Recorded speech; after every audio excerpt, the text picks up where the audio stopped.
आपको इसे इतना याद रखे सब सब्जेक्ट, आपको उस काम में कोई नहीं हरा सकता है और कुछ नहीं चाहिए। पढ़ने में तेज है, बैकग्राउंड का हमारा नियम याद रखो। सीधा से बात, सक्सेस डायरेक्टली प्रोपोर्शनल टू करिए सर। आपको इसे इतना याद रखे सब सब्जेक्ट। जरा सोचो बबनी, मेरा दूसरा कोई काम है?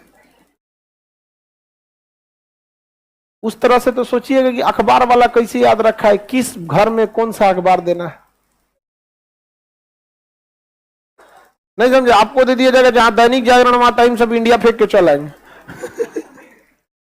हाँ, और शहर वाले और 3 तल्ला पे रहेंगे और नीचे से अखबार फेंकना होगा और चलते साइकिल पे से फेंक देता।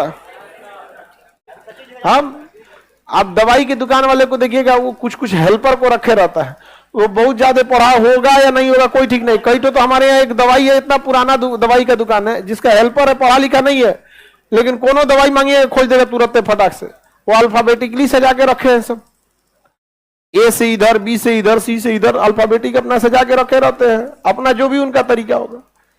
धोबी को देखिएगा उस हिसाब से, तो आपको कपड़ा दे दीजिएगा एक दिन में 500, कौन कपड़ा किधर है ले जाके पहुंचा देंगे, एक और लहंगा उनने मार हो जाएगा।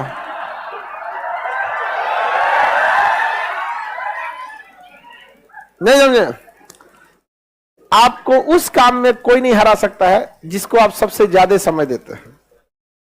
सफलता केवल समय मांगती है, जिसे आप लोग फोन पे दे देते हैं।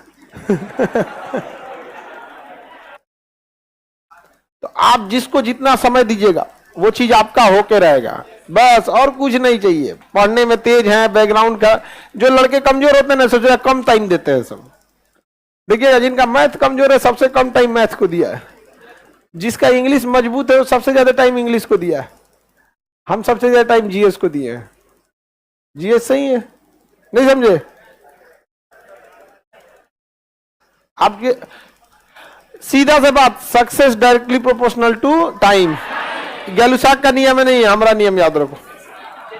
Success is directly proportional to time. आप दुनिया का कोई सब्जेक्ट पढ़ना चाहिए, टाइम दे दीजिए, टाइम। वो चीज आपका नहीं होगा तो आप कहिएगा। आपको फारसी सीखना है, टाइम दीजिए, फारसी सीख जाएंगे।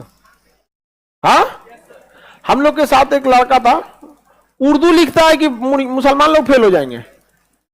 उर्दू इतना फास्ट लिखता है कि फेल हो जाएंगे। टाइम दिया था उसको, सीख गया। यहाँ पर उर्दू ले लिया और आगे जाकर ऑप्शनल में क्या ले लिया, उर्दू।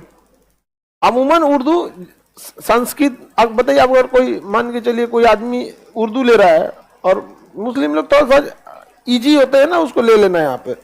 तो आप किस चीज को कितना समय दिए ये डिपेंड करेगा आप कितना सक्सेस होंगे। 24 घंटा आपके पास है।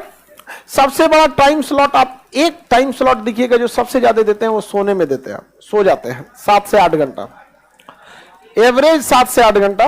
उसके बाद मोबाइल को दे देते हैं, उसके बाद क्लास को दे देते हैं। पढ़ते कहां हैं? जिस दिन आपके 24 घंटा का सबसे बड़ा स्लॉट जिस चीज को जाएगा, उस चीज में आपको कोई नहीं रोक सकता। 24 घंटा का क्लास की पढ़ाई को पढ़ाई में मत गिनिएगा। ये पढ़ाई में गिनिएगा ही नहीं क्लास की पढ़ाई। अगर इस पढ़ाई से रिजल्ट होता तो सबका होता, क्योंकि ये सबको जा रहा है। आप घर पे कितना पढ़ते हैं ये डिपेंड करता है। सबसे ज्यादा हम तो मैथ को टाइम देते हैं। हाँ दीजिए बाबू जिसमें समय, लेकिन आपको रिजल्ट लेना है ना, तो आपको सब में समय देना होगा, इक्वल। समझ में आ गया? लड़के लोग कुछ कॉमन गलती करते हैं, उनसे पूछिए। जब वो एग्जाम की तैयारी करने जाते हैं या जब एग्जाम पास आता है, तो ये देखते हैं कि उनका कौन सब्जेक्ट मजबूत है। समझ में आ गया कि नहीं? देखिए ज्योग्राफी तो निपटा देंगे, इंग्लिश में तो कोई दिक्कत नहीं है, इससे कभी रिजल्ट नहीं होगा। देखिए कमजोर कौन है, क्योंकि मजबूत आपको थोड़े ना डुबाता है। डुबाता कौन है? कमजोर। अब पहला सबको जो कमजोर रहेगा ना, तो कमजोर छोड़ देगा सब। अच्छा, उसमें इंटरेस्ट भी नहीं आता है ना, जो कमजोर सब्जेक्ट रहेगा उसमें इंटरेस्ट नहीं आएगा। और कुछ टीचर लोगों का भी काम है सब्जेक्ट को थोड़ा सा इंटरेस्टिंग बनाना।